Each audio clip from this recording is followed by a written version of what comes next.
friends, my name is Aurora, but you also might know me as Sleeping Beauty, and I am here today to read a very important story. It's called You Are Special, and I think that this is something that everyone needs to know.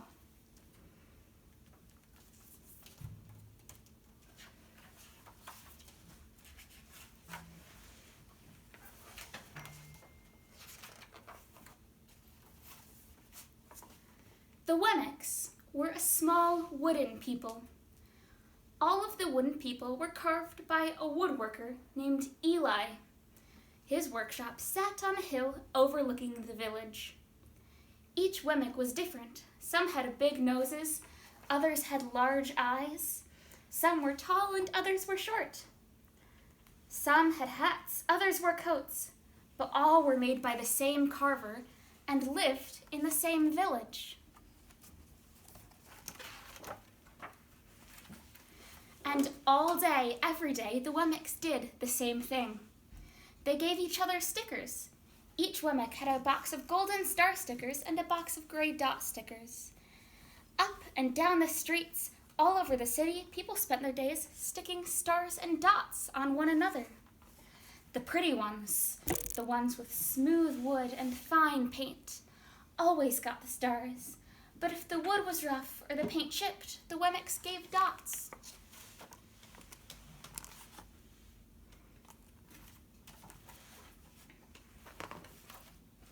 The talented ones got stars too.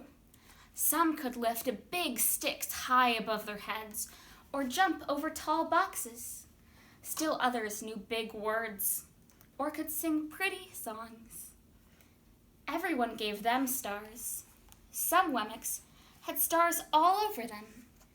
Every time they got a star, it made them feel so good. It made them want to do something else to get another star. Others, though, could do little. They got dots.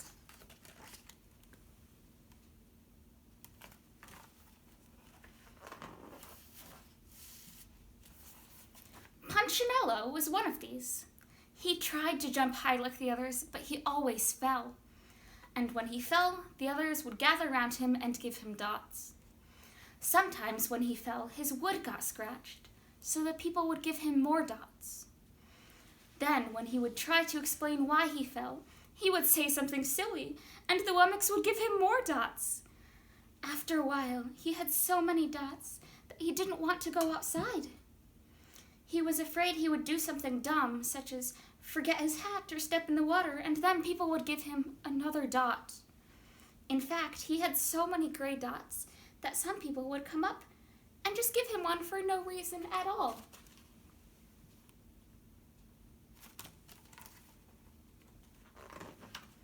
He deserves lots of dots, the wooden people would agree with one another. He is not a good wooden person. After a while, Punchinello believed them. I'm not a good Wemmick, he would say.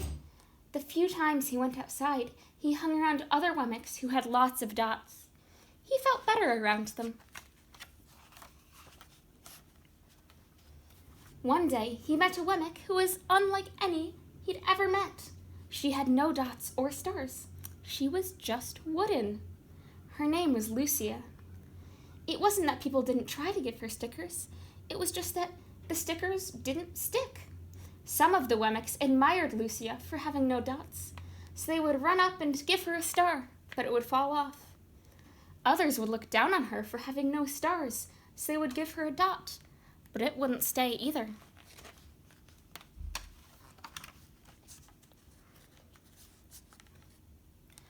That's the way I want to be, thought Punchinello. I don't want anyone's marks.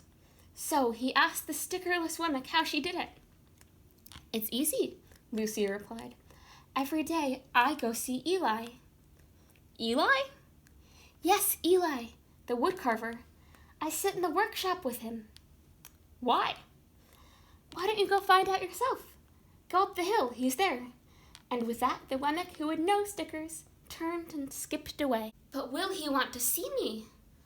Punchinello cried out. Lucia didn't hear, so Punchinello went home.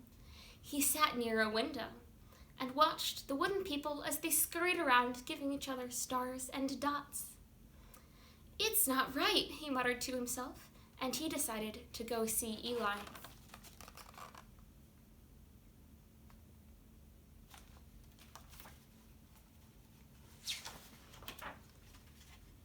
He walked up the narrow path to the top of the hill and stepped into the big shop. His wooden eyes widened at the size of everything. The stool was as tall as he was. He had to stretch on his tiptoes to see the top of the workbench. A hammer, as long as his arm, was sitting there. Punchinello swallowed hard.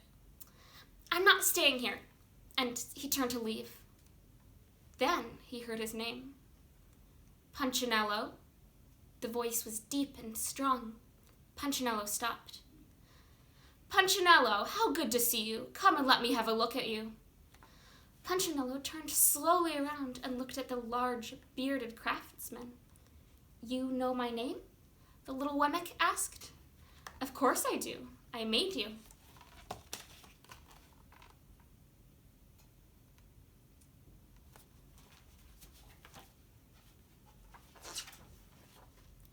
Eli stooped down and picked him up and set him on the bench. The maker spoke thoughtfully as he looked at the gray dots. "Looks like you have some bad marks." "I didn't mean to, Eli. I really tried hard."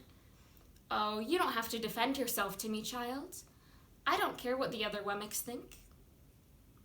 "You don't?" "No, and you shouldn't either. Who are they to give stars or dots? They're Wemmicks just like you. What they think doesn't matter, Punchinello. All that matters is what I think, and I think you are pretty special."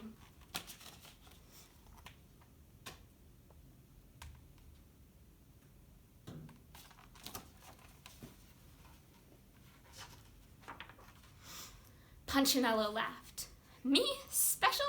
Why? I can't walk fast. I can't jump. My paint is peeling. Why do I matter to you?" Eli looked at Punchinello, put his hands on those small wooden shoulders, and spoke very softly. "Because you're mine. That's why you matter to me." Punchinello had never had anyone look at him like this, much less his maker. He didn't know what to say.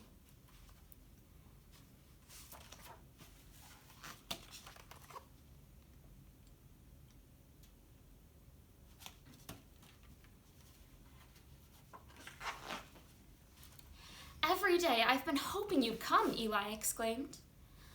"I came because I met someone with no marks," said Punchinello.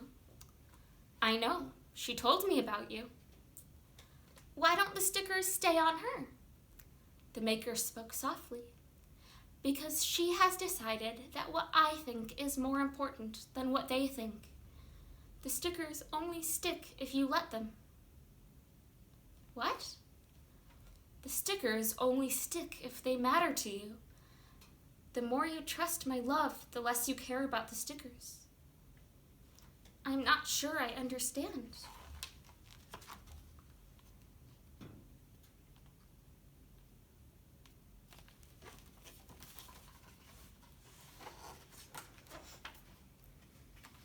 Eli smiled. "You will, but it will take time. You've got a lot of marks. For now, just come to see me every day and let me remind you how much I care." Eli lifted Punchinello off the bench and set him on the ground. "Remember," Eli said as the Wemmick walked out the door, "you are special because I made you, and I don't make mistakes." Punchinello didn't stop, but in his heart he thought, "I think he really means it." And when he did, a dot fell to the ground.